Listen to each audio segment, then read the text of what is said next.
जय हिंद। इसके पहले के वीडियो में मैंने आप लोगों को तारामंडल के बारे में बताया था, नक्षत्र के बारे में बताया था और ब्रह्मांड आकाशगंगा के बारे में बताया था। और आज के इस वीडियो में हम लोग समझते हैं कुछ विशेष तारों के बारे में और उनका नाम और उनकी स्थिति के बारे में हम लोग समझते हैं कि वो किस प्रकार से हमें आसमान में दिखाई देते हैं। तो इस क्रम में सबसे पहले हम लोग देखते हैं कि ध्रुव तारा को, फिर ध्रुव तारा, पहले नाम हम लोग देख लेते हैं। ध्रुव तारा, सप्तऋषि तारा, डॉग स्टार, ओरियन, हाइड्रा और सबसे बड़ा तारा। तो वीडियो को अंत तक आप लोग जरूर देखिएगा। अब समझते हैं कि ध्रुव तारा की स्थिति कहाँ पे होती है और ये हमें किस प्रकार से दिखाई देता है।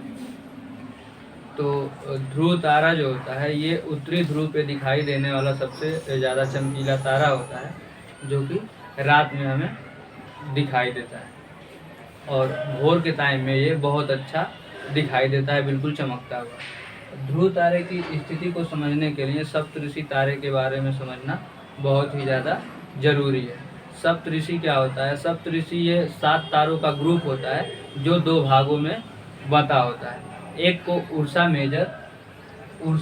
मेजर और दूसरे को उर्सा माइनर के नाम से जाना जाता है। अब समझते हैं इसको हम लोग फिगर के माध्यम से। तो देखिए यहाँ पे मैंने उर्सा माइनर और उर्सा मेजर 2 फिगर बना रखा है। उर्सा माइनर में 7 तारे होंगे, गिनते हैं 1 2 3 4 5 6 और 7। इसी प्रकार से उर्सा मेजर को देखेंगे तो 1 2 3 4 5 6 और 7। अब इसमें क्या होता है कि उर्सा माइनर और उर्सा मेजर, ये जो 4 तारों का जो एक पास आपको ग्रुप दिख रहा है, इसको हम लोग तारे का सिर कहते हैं और इधर जो भाग रहा है इसको हम लोग तारे की पूंछ के नाम से जाना जाता है। तो ये हो गया उर्सा माइनर का सिर और ये हो गया उर्सा माइनर का पूंछ।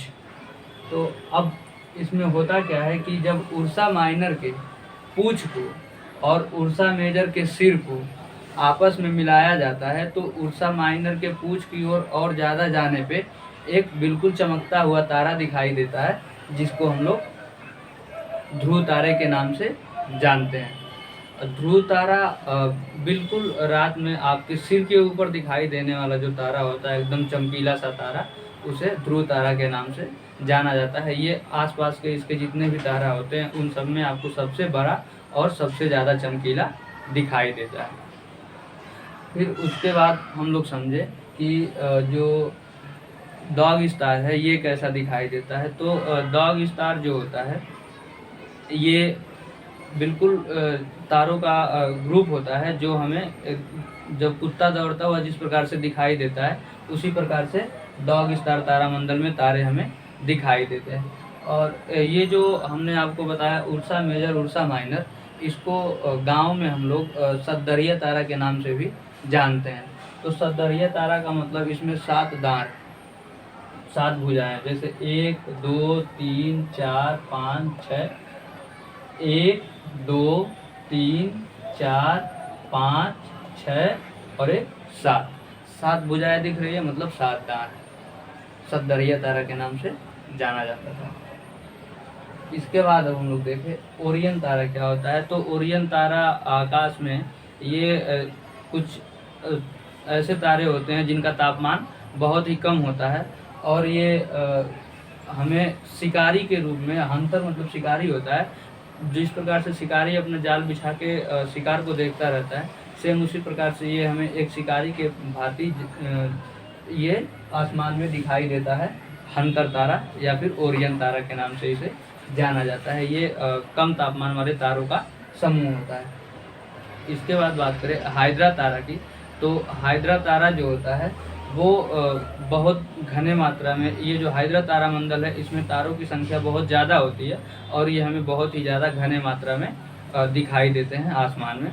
इसे हाइड्रा के नाम से जाना जाता है। हाइड्रा जो होता है वो एक जलीय जंतु होता है जो कि आकार में बहुत ही ज़्यादा विशाल होता है। तो उसी से इसको समझिएगा रिलेट करके, हाइड्रा जो तारामंडल होगा ये बहुत बड़ा तारामंडल होगा, इसमें तारों की संख्या बहुत ज़्यादा होगी। उसके बाद बात करें हम सबसे बड़ा तारा कौन सा होता है, तो तारामंडल का सबसे बड़ा जो तारा होता है वो होता है नेबुला तारा के नाम से उसे जाना जाता है।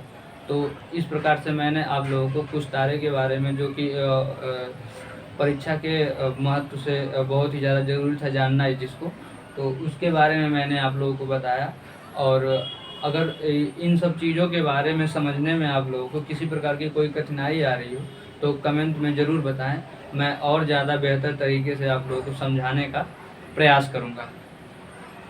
तो अब मिलेंगे हम लोग अगले वीडियो में, वहाँ पे हम लोग सौरमंडल यानी कि सूर्य के परिवार, सोलर परिवार के बारे में बात करेंगे। और फिर देखेंगे कि पृथ्वी किस प्रकार से सूर्य का चक्कर लगाती है, और इसमें अलग अलग वैज्ञानिकों ने अपना अपना सिद्धांत दिया है, जैसे तालमी का सिद्धांत हो गया, केपलर का हो गया, कोपरनिकस का हो गया। इन सब चीज़ों के बारे में हम लोग आगे समझेंगे। और कुछ खगोलीय मापन की इकाई होती हैं, टाइम का भी और दूरी का भी, उस चीज़ों को हम लोग समझेंगे। अब मिलेंगे अगले वीडियो में, तब तक के लिए जय हिंद।